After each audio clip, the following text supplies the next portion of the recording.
Hi, magandang araw mga ka-farm. Good morning to all. Nandito po tayo sa ating kalabasa plan mga ka-farm.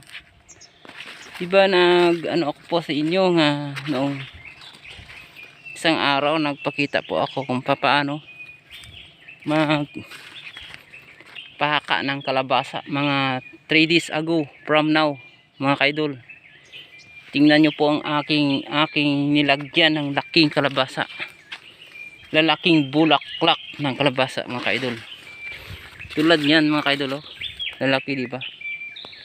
Lagyan mo to, pahaka tayo para yung mga bunga na yan, yung ganyang mga bunga ay maaring talagang magyari o magawa. So tingnan niyo po ang nilagyan ko ng isang araw mga kaidol, oh. You know? 3 araw pa lang yun po, pero talagang bunga na talaga siya. Saka ilang piraso itong nilagyan ko dito mga kaidol. Hayun mga kaidol, nagkaroon na ring bunga mga kaidol.